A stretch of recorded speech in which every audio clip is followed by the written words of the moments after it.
This presentation is designed to help Level 1 students with unfamiliar text, which of course is in the examinations, and it's important to note that it is worth 4 credits.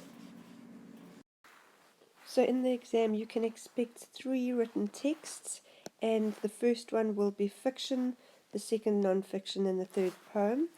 There's one question, and that question is divided into 3 parts. And it's important to note that for each question, you have the opportunity of getting to achieve merit or excellence. Hit pause and have a look at what the achievement criteria asks of you.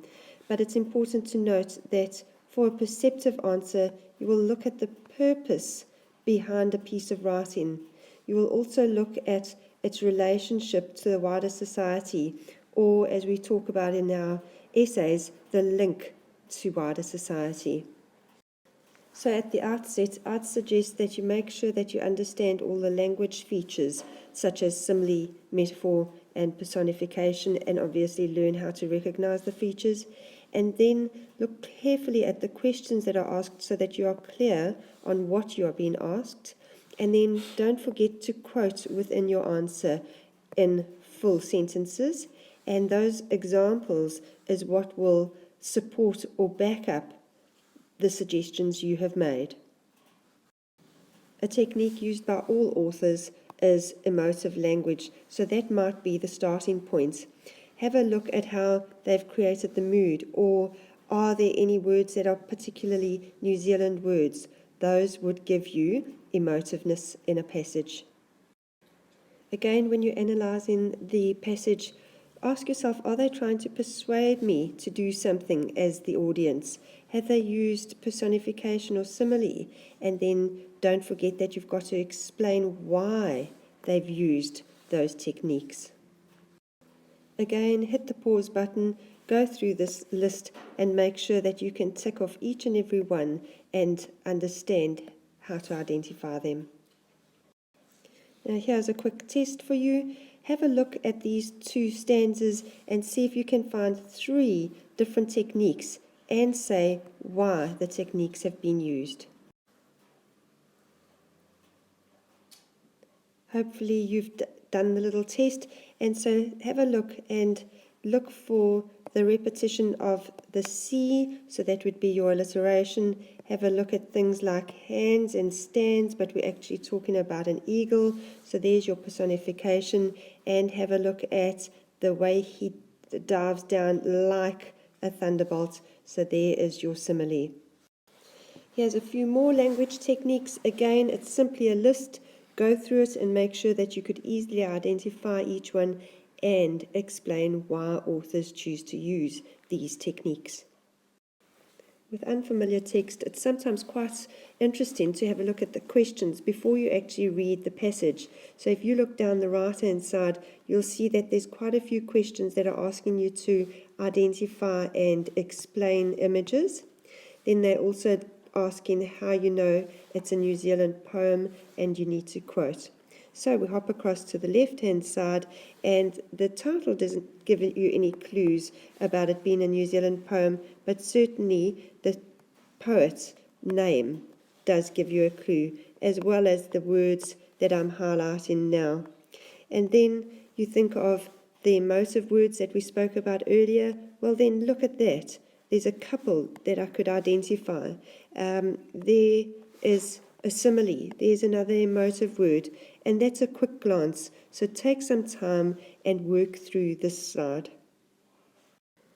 I said earlier that emotive words and tone is one really good way to explain images and techniques. Another very, very easy way is looking at point of view and making sure that you understand the difference between first, second, and third point of view, or third person, because that does give you a very different feel in terms of your narration.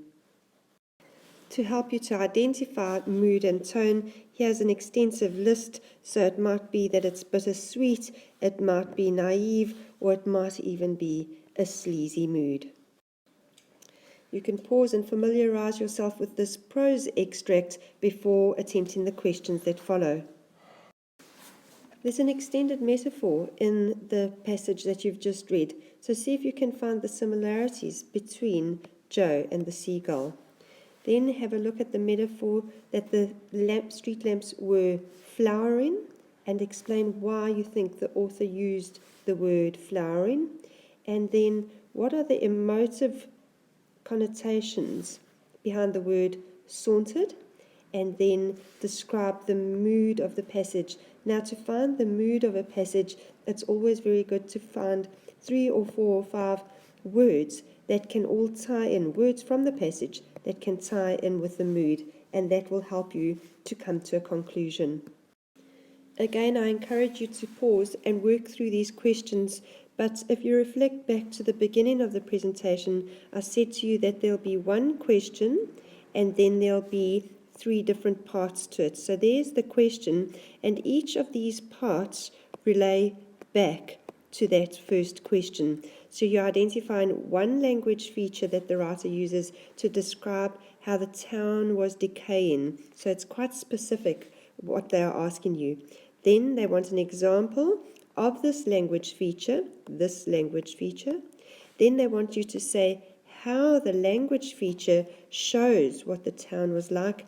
And then they want you to explain how the writer shows, what words does he use to show the experience of walking through the town. Now you might want to read through the parts of speech and just make sure that you understand the definition for each. And so the list continues, the list of parts of speech with their definitions. And so we reach the final exercise where we ask you to identify an example,